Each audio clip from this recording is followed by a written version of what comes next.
Let us open our Bible and read Psalms 96, 7 and 8.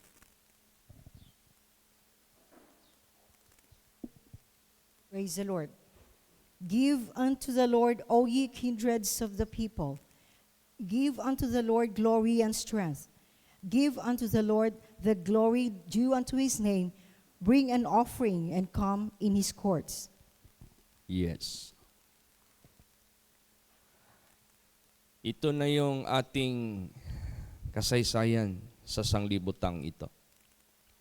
Dahil binago ng Diyos yung ating kasaysayan, no? Gibag-o sa Ginoo ang atong kasaysayan. Iyatang gilukat, gikuha sa kamot sa iyang kaaway, nga mulaglag nato. Ug iyatang gibalik butang sa kamot sa Dios nga mao'y muluwas nato. Apan hindi naman pwede na habang nabubuhay tayo sa sanglibutang ito ay wala tayong matatawag na activity. Buhay tayo eh. Pag buhay ang tao, may activity, active ka pa. So saan ngayon ang ating magiging activity? Dahil kinuha na tayo ng Diyos sa kamay ng kanyang kaaway, inilagay tayo sa kanyang sariling kamay. So ano ngayon ang magiging activity natin? Of course, our activities will be together with God. No? Yung ating mga ginagawa, kasama na ang ating Diyos. Kasi nasa kamay na tayo ng Panginoong Diyos. Kaya sinabi dito, give unto the Lord, ye kindreds of the people, give unto the Lord glory and strength. So yung ating pagbibigay kaluwalhatian, hindi na sa sarili natin, hindi na rin sa dati nating naging kasama sa buhay ang kasalanan at ang dyablo, kundi ang Diyos na siya nang naging kasama ng ating buhay ngayon. Doon na natin ibigay ang ating pagluluwalhati, ang ating kalakasan na naiiwan habang nandito pa tayo sa sanglibutang ito. Kasi tayo ay sa Kanya na. Give unto the Lord the glory due unto His name. Bring an offering and come into His courts. What is the best offering that we can offer, that we can bring, that we can give into His courts? Basahin natin. Romans 12:1. Praise the Lord.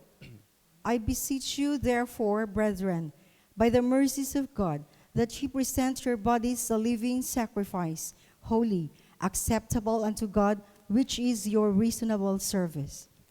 That is the best offering na madala natin at maibigay natin sa presensya ng Diyos dito sa kanyang sanctuary or sa kanyang court. Ano yun? I beseech you, therefore, brethren, by the mercies of God. You were forgiven by the mercies of God. You were redeemed by the mercies of God. You were ransomed. So napunta na tayo sa kamay ng Diyos. Kinuha na tayo sa kamay ng dyablo. Therefore, anong gagawin natin? That ye present your bodies. Yung ating katawan mismo, yung ating pagkatao mismo, yung ating personality mismo. Yun ang ating ibigay, i-present as a living sacrifice. Hindi na yung baka, hindi na yung karniro o kambing, kundi mismo na ang ating katawan. Mismo na ang ating pagkatao. Yun ang ating ibigay. How? Holy, acceptable unto God, which is your reasonable service. Holy, ibig sabihin yan, away from sin. Holy, away from all iniquities. acceptable unto God. Yan yung accepted sa presensya ng Diyos, which is your reasonable service. So, magsiserve tayo sa Diyos as holy. Yan yung reasonable or acceptable service na magagawa natin sa ating paglilingkod sa Diyos. Do not ever, yung merong kasabihan na pag mag-serve ka sa Diyos, tapos gumagawa ka ng iniquity, nagtatago ka ng kasalanan, yan yung tinatawag na sacrilege. Kasalanan na tinatawag na sacrilege. Yan yung nangyari kang yung nandito sa Bible, si Hophni and Pinehas. Nagsiserve sila, kaya kinain sila ng apoy. Sino pa? Yung naghawak ng Ark of the Covenant dahil siya ay binigyan ng task to guard the Ark of the Covenant. Nag-action ngayon, nagtumba yung Ark of the Covenant. Namatay siya. Sino yun? Si Uzzah. Bakit? Hindi naka-record ano ang kanyang ginawa. Pero dahil humawak siya ng holy thing, so sacrilege ang kanyang kasalanan. Kaya, para maging acceptable yung service natin sa Diyos, you must be holy. For that service para sa Panginoong Diyos. Ganun ka-importante ang ating pag-present ng ating bodies as a living sacrifice. Praise the Lord. So, kinakailangan tayo, tinawag tayo ng Diyos para maglingkod sa Kanya. Eh kung ang mga companies sa sanglibutang ito, nag-hire, hindi sila tatanggap basta na lang. Kailangan ang qualification. After sa qualification, kailangan pang interview. After sa interview, kailangan pa ng exams or test. After that, kailangan pa sila i-orient kung matanggap man sila. So kung merong qualification na ginagawa ang mga companies para hindi mapapahiyaan ang kanilang produkto na gagawin ng mga trabahante, ganun din ang gawain ng Diyos. Ayaw ng Diyos mapapahiyaan siya. Gusto niya siya ang masunod, siya yung gagawa. So para mapustro yung gawain ng Diyos na ipapagawa niya sa mga tao, sa mga tinawag niya, sa mga nilukat niya, yung bang niredeem niya, nilinis niya, pinatawad niya, binago niya, para magawa niya ang gawain niya through us as a vessel unto honor sanctified. So meron tayong qualification na kinakailangan. Praise the Lord. No, basahin natin yan. Ephesians 4:1. Praise the Lord. I, therefore, the prisoner of the Lord, beseech you that ye walk worthy of the vocation wherewith ye are called. Yan.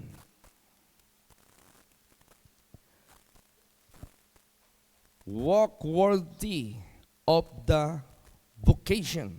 Ano yung vocation? Calling. Kung saan ka tinawag ng Diyos. Kailangan lumakad kang worthy. How? Present your bodies a living sacrifice, holy, acceptable unto God, which is our reasonable service. Yan na yung qualification, banal, sa harapan ng ating Panginoong Diyos. At itong ating paglilingkod sa Diyos, pag nagawa natin yan, gagawa ang Diyos sa buhay natin sa kanyang mga gawain through us. At tayo ay mag-abound more and more. Kaya nga in-encourage ko yung mga may kaso na mga droga. Kasi yung kaharap ko kahapon doon sa aftercare, sa DOH, puro droga ang kaso yun. Karamihan doon galing sa city jail. So kailangan nila ng spiritual preaching. Yun ang ano ng gobyerno ngayon eh. Nakikita nila. Hindi lang na i-rehab sila, hindi lang ikulong sila. Gusto ng gobyerno, mabigyan sila ng kalayaan mula sa pagkabihag ng kanilang addiction, ng kanilang pagpupus ng droga. Eh siyempre, pag kinulong ka, either pusher ka. Pag pusher ka, user ka talaga. Pag user ka, pusher ka talaga. Kasi i-maintain man nila yung bisyo nila. So, kailangan magnegosyo sila ng droga para merong iti-take na droga. Yan yung mga kaso doon. Kasi bago kasi ako nagbigay ng Word of God, nagpunta ako doon sa office ng DOH. Nandoon yung mga trabahante ng DOH. Ma'am, ano bang mga kaso ng mga tao dyan sa loob? Sir, dalawa lang yan. Kung hindi yan from rehabilitation, galing yan sa city jail. Ang puro kaso niyan, yung RA, may number yun eh, about drugs. So itong mga taong ito, mga badlungon sa katilingban. Itong mga taong ito, mga nalihis ng landas. Itong mga taong ito, ginapos ng kadiliman. Kaya, binigyan sila ng Word of God na walang ibang maka-break sa gapos ng inyong bisyo, ng inyong kasalanan na nagawa sa mata ng Diyos at sa mata ng publiko. Isa lang. Pero meron kayong cooperation. Meron kayong gagawin. Ngayon, kumakatok na siya sa puso ninyo. Pag sino ang magbukas sa inyo dyan ng inyong puso, papasok siya. Siya yung sisira ng masamang espiritu na nagkapos sa inyo sa pagkabihag ng inyong mga bisyo. At pag yan ay hindi naalis sa buhay nyo, hahatakin kayo pababa. Hindi nyo kayang pigilin yan. Hanggang kung yan ang kinamatayan ninyo, doon kayo sa impyerno maglanding. Kaya you need Jesus para isuspend niya, iputuloy niya yung inyong direksyon na pabagsak na. Bagsak na yung moral nyo, bagsak pa yung katawan ninyo, bagsak pa yung utak ninyo, bagsak pa yung buhay nyo, pati ang pamilya nyo madadamay pa. Maging basura kayo sa katilingban para kayong asin na nawala na ng alat. Tapon na lang. Patapon na lang yung buhay nyo. May pag-asa pa kayo. And isa lang ang pag-asa ninyo. Kasi galing din ako dyan. In-example ko talaga yung sarili ko. Tingnan nyo ako. Napalaya ako. By the grace of God. Ganon din kayo. Buksan nyo lang ang puso ninyo. Paniwalaan nyo lang si Jesus Christ. Kasi kung hindi kayo maniwala kay Jesus, hindi nyo bubuksan yung puso ninyo. Pag hindi kayo naniwala kay Lord Jesus Christ, hindi nyo siya tatanggapin. Yan yung ikakapahamak ninyo. Pili kayo. Reject Jesus or receive and believe Jesus para maligtas ka. So tayo na mga anak ng Diyos, we will abound more and more. Praise the Lord. Basahin natin yan. 1 Thessalonians 4:1. Praise the Lord.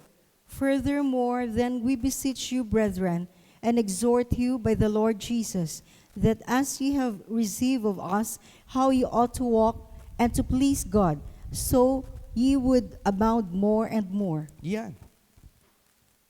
So they are being encouraged by the Word of God na ang buhay nila dapat hindi na maging badlungon sa katilingban. Kasi nakita ko yung mga mukha nila, tinitikan ko talaga isa't isa, mga badlungon kay mga dagway. Ibang magaling mag-pretend, magaling magpagpaayo-ayo sa ilang mga now. Kaya nung nagpatanggap na ako sa kanila, sabi ko wala nagtanaw ang Ginoo sa inyong lips. Nagtanaw ang Diyos sa inyong kasing-kasing. Ayuhan ninyo. Kay para ni ninyo, di ni para nako. Di ni para sa ubang tao. Inyuhan ni. O sa ayuhan ninyo ni.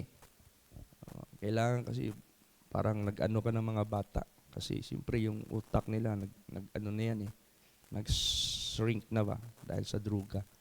Kailangan mo talaga silang parang baby ba. Ianuhin mo sila. I-guide mo talaga sila.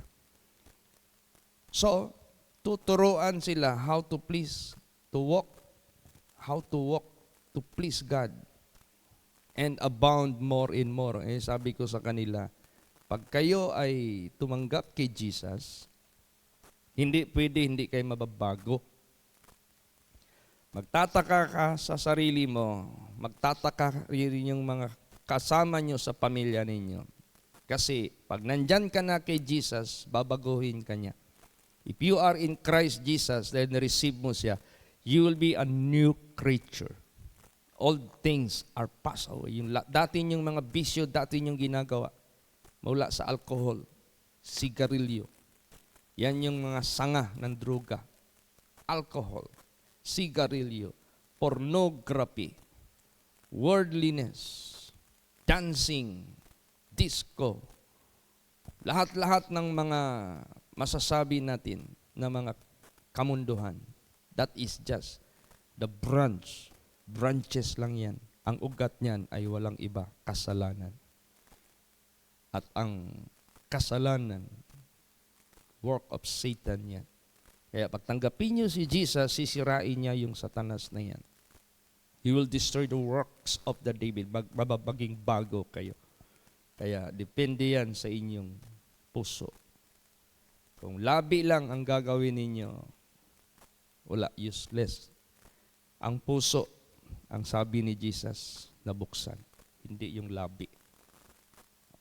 Only God knows after that. Masaya naman sila na nakarinig sila ng enlightenment na makaka-enlighten sa kanilang isip. At sabi ko sa kanila, look at my life. I started from the very low category.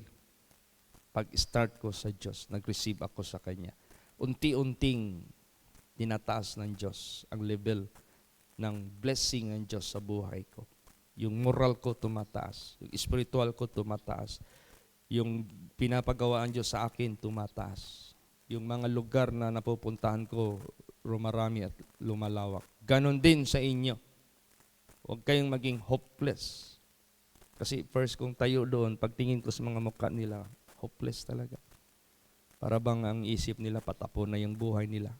No, hindi. God will change your life. Praise the Lord.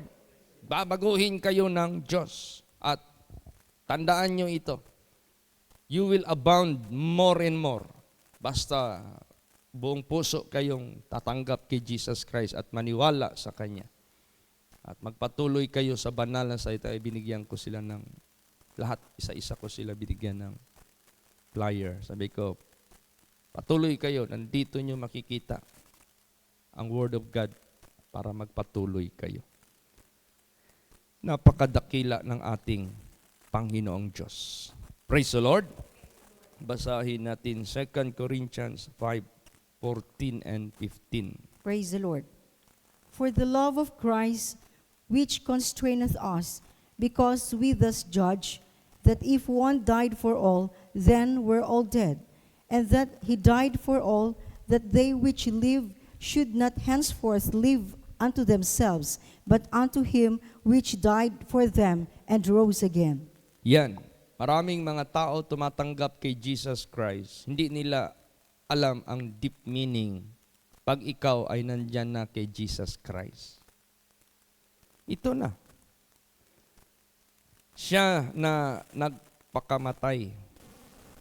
Dahil sa pag-ibig ni Kristo, nakarating sa atin, siya'y humatol. Anong hatol? Pinatulan niya si Satanas sa buhay natin. Pinuksa niya. If one died for all, we are all dead. Ibig sabihin niyan, pag nagpakamatay siya, isa lang siya, nagpakamatay siya, para sa atin lahat. Sa sarili natin, patay na tayo. Patay na tayo sa sarili natin, patay na tayo sa kasalanan, patay na tayo sa lahat ng mga kamunduhan. Kundi, para mabuhay tayo, para doon sa nagpakamatay sa atin. Kumbaga pa, change of ownership ito. Change of master. Change of God. Praise the Lord. Sino yung owner sa atin? Yung nagbili sa atin. Nagpakamatay sa atin. We are all dead. Wala na tayo. Patay na yung rights natin para angkinin yung sarili natin. We are no longer of our own. Neither Satan own us, but we are being owned by the one who died for us. And that he died for all, and they which live should not henceforth live for them unto themselves. Hindi na tayo mabubuhay for ourselves. Para sa sarili natin na tayo pa rin ang masunod. Tayo pa rin ang bida. Tayo pa rin ang master. Hindi na. Hindi na. But unto him who which died for us and rose again. Doon na tayo mamumuhay para sa Kanya. Yan ang hindi naintindihan ng karamihan. Kaya sabi ni Paul, receive not the grace of God through Jesus Christ in vain. Kailangan, kung tanggapin nyo man si Jesus Christ para maligtas kayo, huwag nyo tanggapin sa wala lang kabuluhan. Nababalik pa rin kayo. Kayo pa rin ang master sa buhay nyo. Kayo pa rin ang nasusunod. Hindi yan. Siya na nag-offer, na nag-redeem sa atin. Siya na ang owner sa buhay natin. Doon na tayo mamumuhay para sa Kanya. Praise the Lord. Now, how do we live for Christ? How do we live for God? Basa. Titus 3:4 and hanggang 8. Praise the Lord. But after that the kindness and love of God our Savior toward man appeared, not by works of righteousness which we have done, but according to his mercy he saved us, by the washing of regeneration and renewing of the Holy Ghost, which he shed on us abundantly through Jesus Christ our Savior, that being justified by grace, by his grace, we should be made heirs according to the hope of eternal life. This is a faithful saying, and these things I will that thou affirm constantly, that they which have believed in God might be careful to maintain good works. These things are good and profitable unto men. Ayan. Praise the Lord. So, after na nagkaroon tayo ng regeneration and renewing of the Holy Ghost, ibig sabihin yan, our past generation, wala na yun. Yung pagka binihag ng dyablo, yung pagka makasalanan, lumalakad ayon sa laman, pride of life, lust of the flesh, lust of the eyes. Wala na yun. Ni-renew. Anong renew? Imbis na expired ka na, i-renew ka, bubuhayin ka. Pero iba na ang nag-renew sa atin, the Holy Ghost. Para siya na yung mag-rule sa atin. Siya na yung mag-guide sa atin, magdikta sa atin. So dati, hindi ang Holy Ghost, hindi ang Holy Spirit, hindi ang Diyos ang nandito sa atin. Iba. So kaya, we never stop gagawa ng makamundo, gagawa ng mga karumihan, gagawa ng kasalanan. Hindi yan mahinto noon. Pero nung dumating sa atin ang Diyos, nagkaroon ng regeneration, nagkaroon ng renewal, binigyan tayo ng pagkakataon ng Diyos, patayin ang ating past, buhayin ang ating bagong hinaharap, together with the Holy Ghost, together with the Spirit of God, together with Jesus Christ. Ang gagawin natin is to maintain good works. Praise the Lord. Kasi hindi man tayo naligtas by our righteousness. Hindi man tayo naligtas by our good works. Naligtas tayo when we believe, when we receive Christ Jesus. Tapos siya na yung nag-possess sa atin, siya yung nagmamay-ari sa atin. Binura niya na lahat yung ating past. Tinuruan niya tayo gagawa ng mabuti. Yun na yung i-maintain natin. Maintain good works. Praise the Lord. And these things are good and profitable unto man. Paano yan, Pastor Chit? We are still on earth. Nandito pa tayo sa sanglibutang ito. And the Bible says, the world lieth in sin.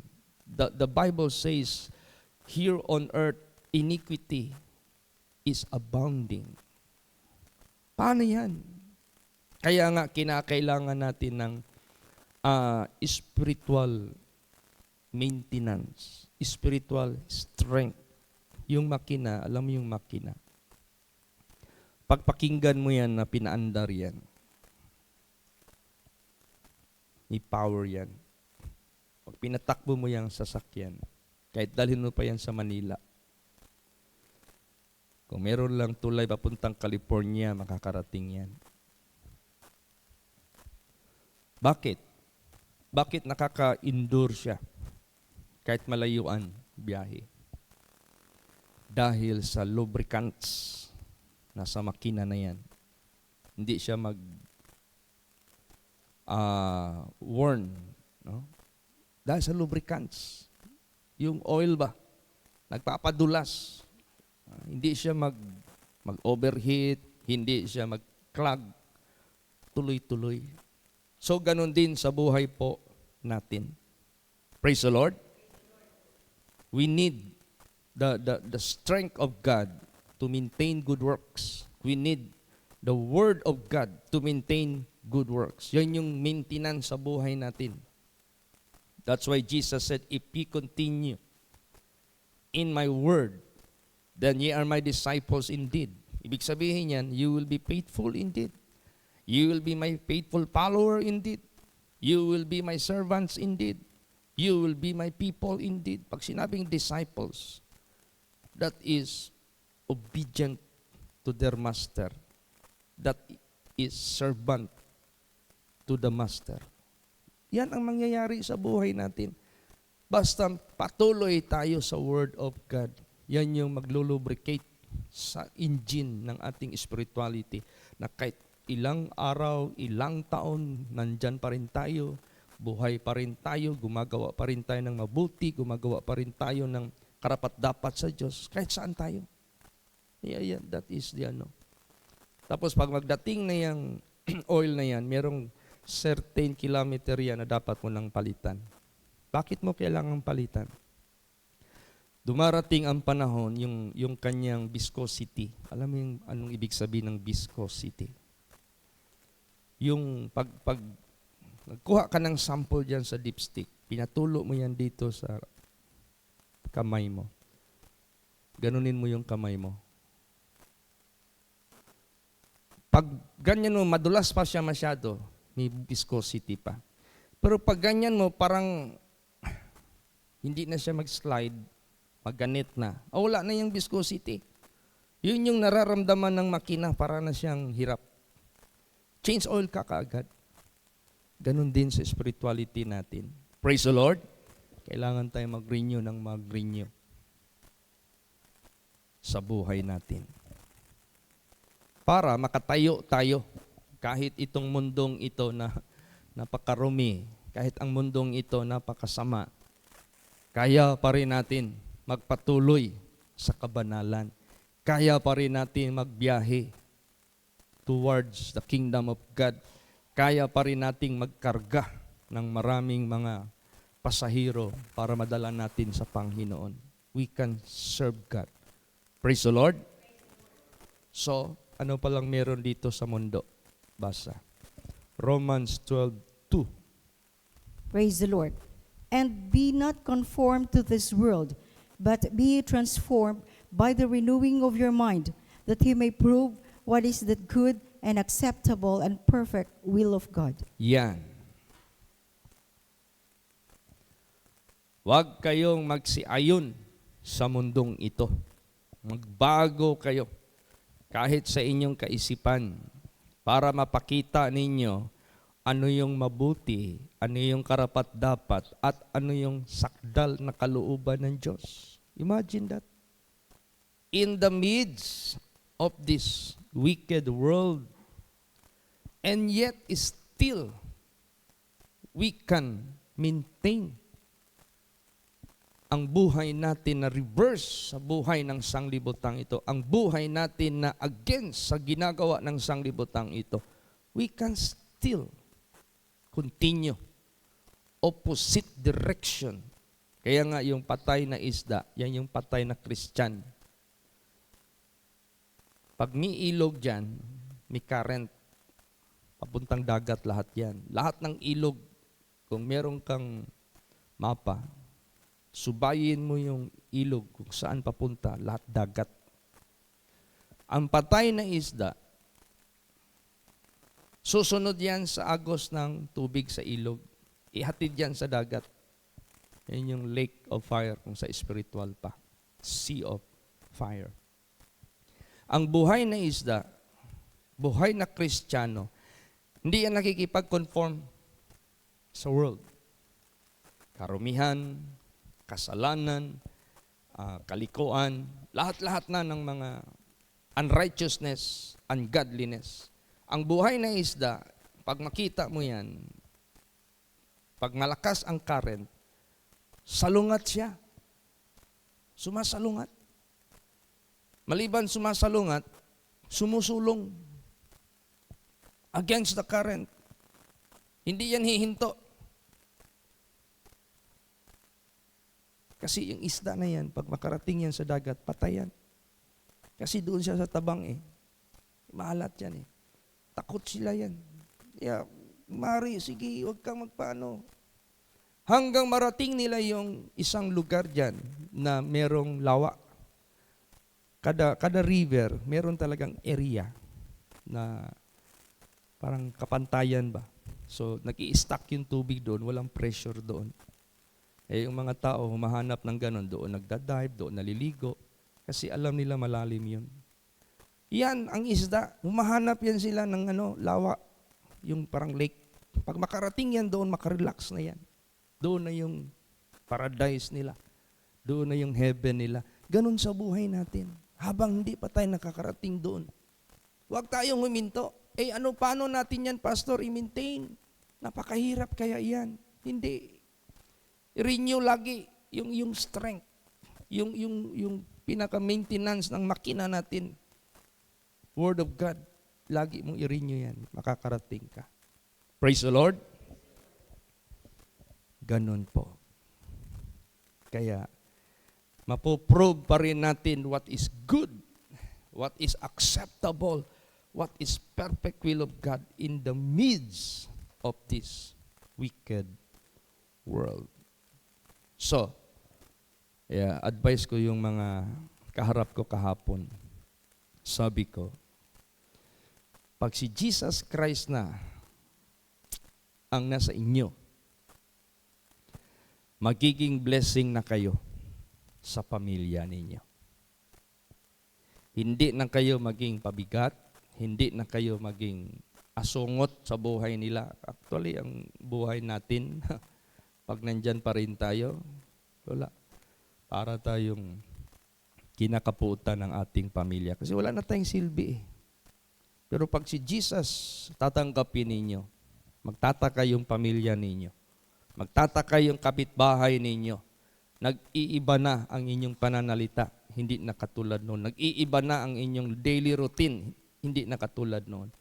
Maging blessing kayo kung saan kayo ngayon nakatira. Praise the Lord. Kaya ganun din sa buhay natin. This is how we be a blessing. Maging blessing tayo. Basahin natin yan. Hebrews 13:15 Praise and the Lord. 16. By him, therefore, let us offer the sacrifice of praise to God continually. That is, the fruit of our lips, giving thanks to his name. But to do good and to communicate, forget not. For with such sacrifices, God is well pleased. Yan. Paano ka maggawa ng good? Paano ka mag-communicate? Communicate meaning to say, sending important message to someone. Communicate. Either by verbal, either by action. Maraming paraan. You communicate. So, tayo, para yung mabuti, yun ang ating mapakitang halimbawa sa ating kinu-communicate. Praise the Lord. You are a good influence. O you are a good influencer sa pamilya mo. Kaya kayo na mga nandito, sabi ko sa kanila, huwag kayo mawala ng pag-asa. Praise the Lord. Huwag kayo mawala ng pag-asa. Buhay pa kayo. Hindi pa kayo nagland doon sa lowest hell. Hindi pa tayo nagland sa lowest hell. Mayroong isa lang na makakasagip sa atin. Si Jesus Christ lang. Wala nang ibang galing sa langit pumunta dito. Siya lamang na nag-iisa. How can you do good if evil is inside of you? Change it. Let Jesus dwell in you. Accept it. Open the door of your heart. He is a good God. He is a good one. Pag good yung nasa loob mo, good ka rin ang pagkatao mo. Saan ka man naroroon, as you communicate, mabuti lahat ang impluwensya na ibibigay mo sa iba. Kaya, kailangan pa rin natin ng prayers. Why is this happening? That may mga opening doors para ibigay natin yung Word of God. Dahil we pray. Praise the Lord. We always pray, Lord, save Davao City. Mag-o-open ang Diyos ng mga doors sa Davao City. Lord Jesus, save Mindanao. Prayer yan eh. Kaya ang prayer, napaka-importante. Sabi ni Pastor Alan kagabi, Pastor Chit, nabasa talaga ako nung nagbiyahe ako papunta doon sa pag-report ko doon sa headquarter ng PNP. Kaya tuloy, sabi ko, Lord Jesus, bigyan mo na ako ng sasakyan. Bigyan mo ako ng 4 wheels para kung saan man ako ipadala sa gawain mo, hindi na ako maulanan, rain or shine. Totoo. If you do not pray, wala. If you do not ask, walang bibigay sa iyo. Kaya nga sabi ng Diyos, ask, and it shall be given. Praise the Lord. Oh, tayo, kailan tayo nagbigyan ng Diyos? When we ask. But when you ask, you believe. Hindi kayo nag-ask ka man lang, hindi ka man din naniwala, wag ka na lang mag-ask. That's why, whatsoever ye ask in prayer, believing, paniwalaan mo talaga. Praise the Lord. You will receive. Kaya yung prayers natin importante. Basahin natin. Revelation 8:3 hanggang 4. Praise the Lord. And another angel came and stood at the altar, having a golden censer, and there was given unto him much incense, that he would offer it with the prayers of all saints upon the golden altar which was before the throne. And the smoke of the incense, which came with the prayers of the saints, ascended up before God out of the angel's hand. Yan, yung prayers ng mga saints sa sanglibutang ito, yung mga prayers natin na ginagawa natin dito, there is someone bringing up as an incense. Kaya, ako naniwala ako yung nagsigaw sa akin sa bundok, angel yun. Hoy! Tuga-tuga og krusada, wa kamanggani sakyanan. Ibig sabihin ng angel, mag-pray ka. Dadalhin ko yung prayer mo before the presence of the living God. And He will give it to you. Praise the Lord. Ganon. Ganon ang senaryo. Kaya ang prayer natin, Lord Jesus, save Davao City. Save Mindanao, save Visayas, save Luzon, save Philippines. I-pray natin, save the entire world. Hindi naman ibig sabihin, we personally, tayo ang iikot sa buong mundo. No, let God do it. Kung ano man lang yung portion na maibigay niya sa atin, so be it. Praise the Lord. At least, we pray. We ask. Mangyayari at mangyayari yan. Kaya tayo lahat magsikap, mag-pray together sa dapat nating idalangin. Last verse, Romans 15:30. Praise the Lord. Now I beseech you, brethren, for the Lord Jesus Christ's sake, and for the love of the Spirit, that ye strive together with me in your prayers to God for me. Yes. Let us pray together to God. Mag-pray tayo together kasi may angel na maghahatid yan doon sa altar of heaven before God. This is like incense. This is like a sweet-smelling savor being brought up by the angel of God before the throne of God.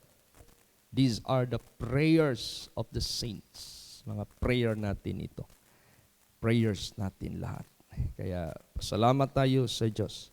Give unto the Lord, O ye kindreds of the people. Give unto the Lord glory and strength. Give unto the Lord glory due unto His name. Bring an offering of prayers, offering of our bodies, a living sacrifice, and come into His courts. Let's come into His courts. Praise the Lord.